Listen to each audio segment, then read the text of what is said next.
어, 반갑습니다. 네, 안녕하세요. 저는 전 국가대표 탁구 선수이자 현재 IOC 위원, 그리고 대한탁구협회장, 그리고 평창 기념재단 이사장, 그리고 국제스포츠 전략위원회 이사장으로 활동하고 있는 유승민입니다.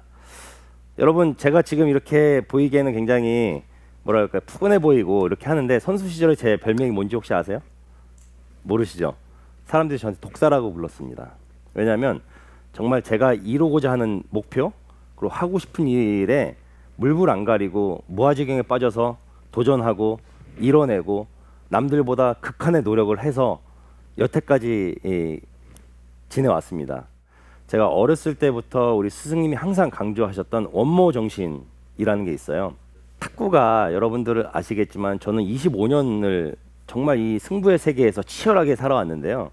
여러분들 보시기엔 탁구가 굉장히 재밌는 스포츠, 똑딱똑딱 왔다 갔다 하면서, 그리고 하기 쉬울 것 같은 그런 스포츠로 알고 계시지만, 사실 25년간 필드에서 정말 이 전쟁터에서 탁구를 친 저는 항상 매 순간이 정말 쫄깃쫄깃하고 매 순간이 긴장이 되고 정말 매 순간이 너무 힘듭니다.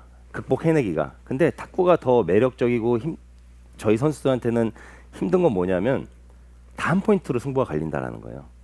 정말 초집중이 된 극도의 긴장감이 있는 상태에서의 거의 비슷한 레벨의 선수들끼리의 경기는 희한하게도 다 한 포인트로 승부가 결정이 납니다. 저의 경기가 그랬어요. 여러분들이 기억하시는 2004년 아테네 올림픽 때 정말 세계 최강인 중국의 왕하오 선수와 붙었잖아요, 결승에서. 사실 저 말고 저희 팀 동료, 제 부모님까지도 은메달에 만족을 하시더라고요. 이미 경기 들어가기 전에. 왜? 그만큼 왕하오 선수가 강한 선수고, 올림픽 때 제가 결승에 하기 전까지 6전 6패였습니다. 그러니까 그렇게 생각하실만 하죠.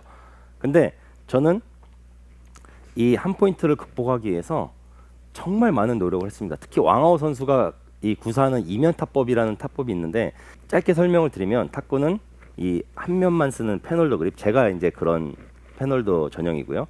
또 양면이 있어요. 이렇게 양면을 다 쓰는 쉐이크 핸드 그립이 있는데, 왕하오 선수는 이 페놀더 그립을 잡고 뒷면에 라바를 붙여서 쉐이크 핸드, 즉 백핸드가 자유롭게 공격을 하는 쉐이크 핸드의 장점까지, 페놀더와 쉐이크 핸드의 장점을 다 갖춘 전형을 쓰고 있었어요. 그게 이면타법이라고 하는데, 전 세계에서 이면타법을 그때 당시에 완벽하게 구사한 선수가 딱 한 명 있었어요. 그게 바로 왕하오 선수입니다.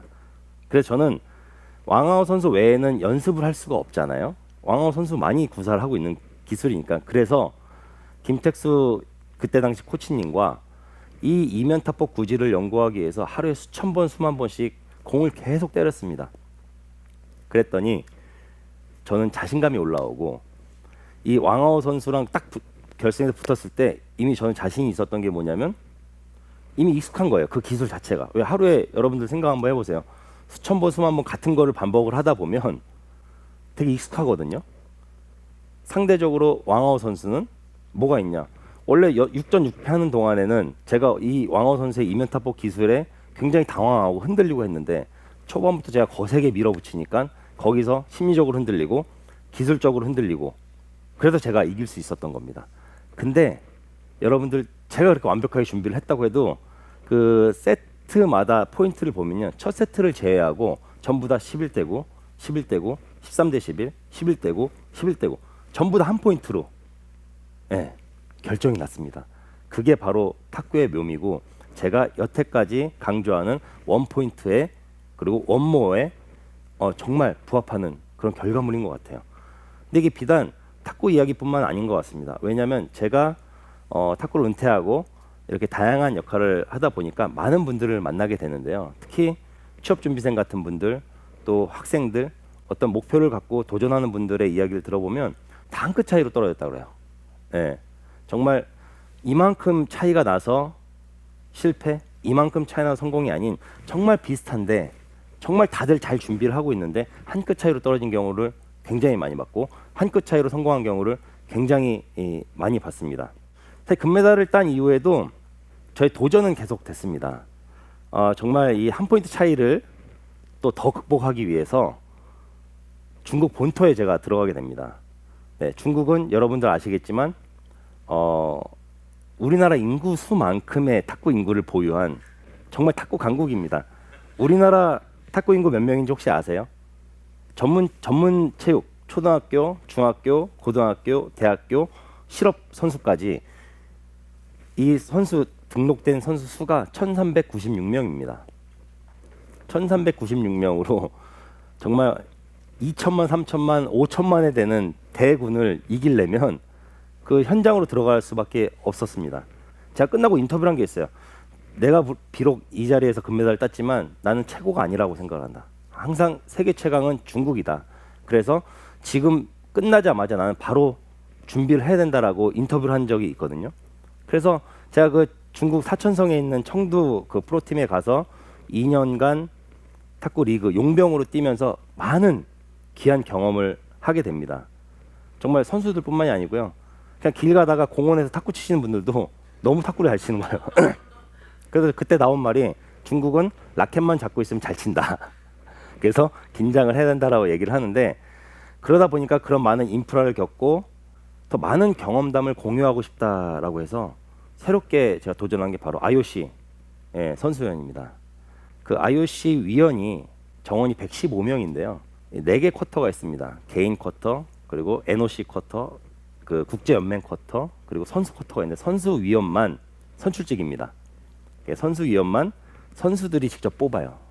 그래서 그만큼 선수들의 여러 가지 활동을 가장 중요시 생각하는 게 IOC이기 때문에 선수위원이 그만큼 많은 역할을 할 수밖에 없습니다.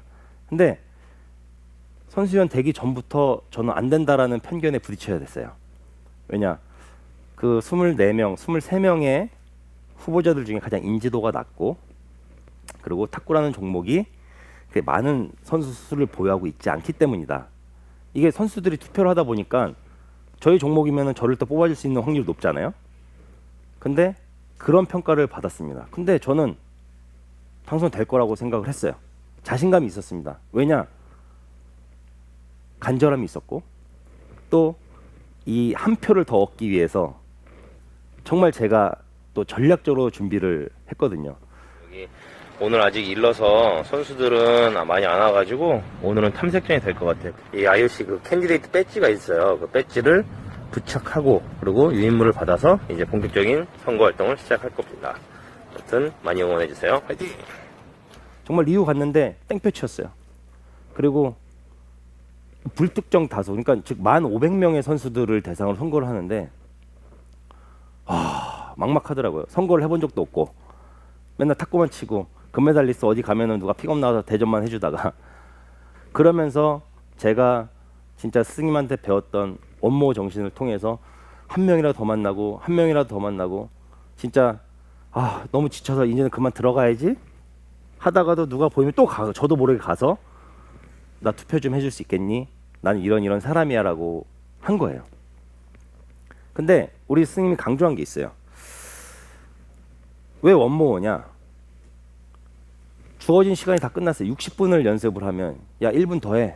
60분 갔다가 너 만족해? 그렇게 되면 더 하게 되는 거거든요. 제가 그때 전체 2위로 당선이 됐는데요. 정말 표차 수가 많이 나지 않았어요. 그때 제가 선수촌 내에서 걸은 걸음 수와 거리를 나중에 이 핸드폰에 저장이 돼 있더라고요. 좀 깜짝 놀랐습니다. 하루에 25km 이상 걸었더라고요. 가장 많이 걸었던 게 36,700번가 그래요. 끝나고 나니까 5km가 빠져 있어요. 근데 IOC 위원회 나가려면 영어가 잘 돼야 되겠죠. 국제 기구니까요. 이걸 하려면 회의도 영어로 다 해야 되고 영어 뭐 그러다 누가 통역이 따라붙을 수도 없고 그러면 영어가 잘 돼야 되는데 어떻게 해야 되나 해야죠. 준비 과정에 그럼 영어 학원부터 등록을 하자.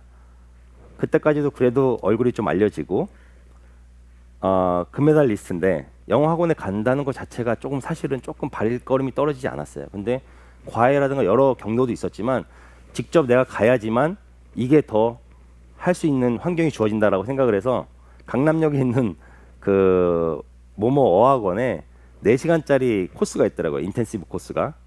그거부터 등록을 했습니다. 그래서 3개월을 다녔어요. 매일 지하철 타고 다니고 버스 타고 다니고 하면서 이제 거기 다니면서 공부를 이제 하고 그때 처음 문법 공부도 뭐 정상적으로 시작하게 됐고요. 정말 처음에는 그렇게 했음에도 불구하고 많이 어려웠습니다. 영어로 소통하는 것 자체가 워낙 전문 용어도 많고 근데 지금은 IOC의 관계자들이 많이 이야기를 해줍니다.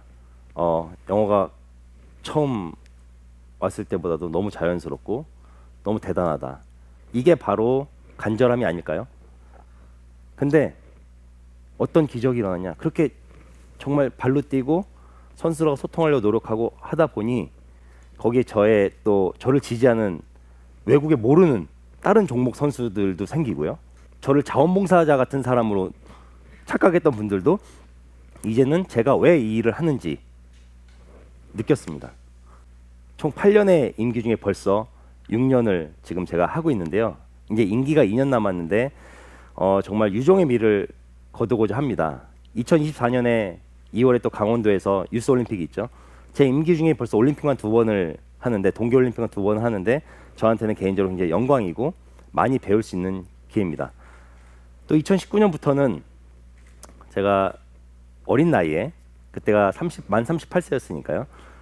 대한탁구협회장도 맡고 있습니다. 올해는 탁구 전용 체육관을 만들기로 약속을 한 아주 정말 의미 있는 해고요. 의미 있는 일입니다. 탁구 전용 체육관이 지어지는 게 쉬워 보여도 정말 그렇지가 않더라고요. 제가 홍천군하고 이렇게 전용 체육관 짓기로 MOU를 다 끝내고 지금 추진을 하고 있는데요.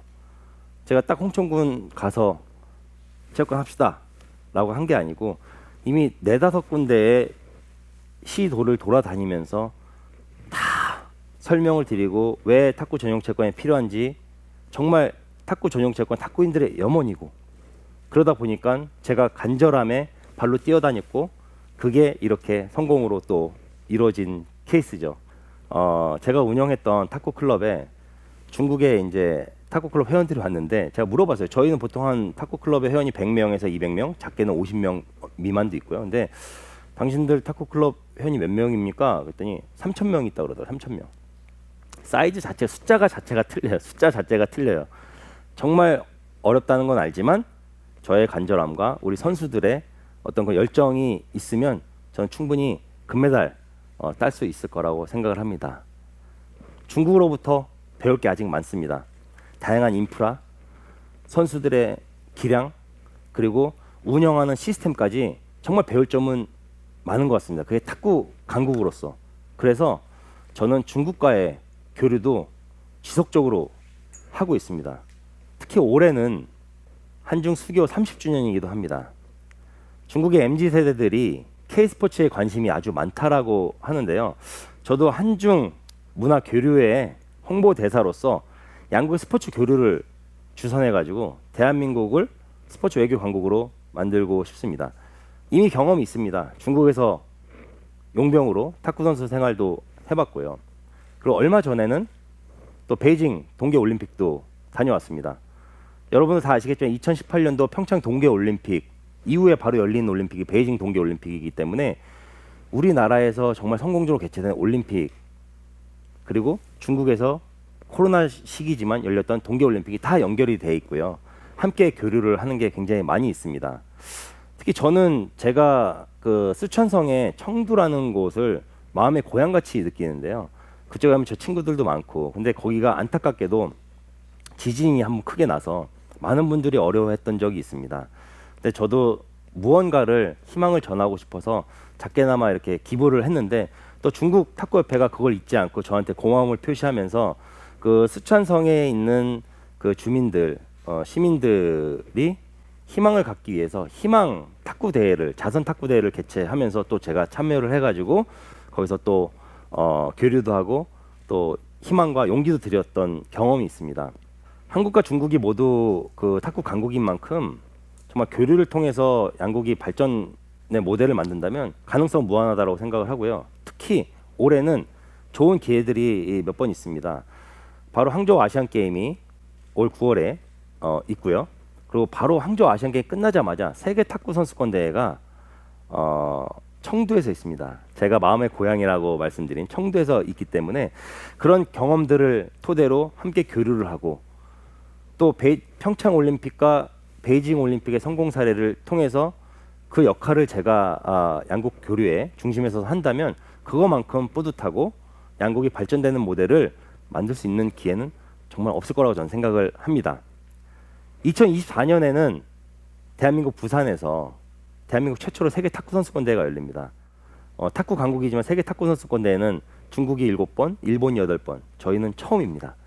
그래서 이번 기회를 통해서 정말 그 북한도 저희가 초청을 하려고 준비를 하고 있고요.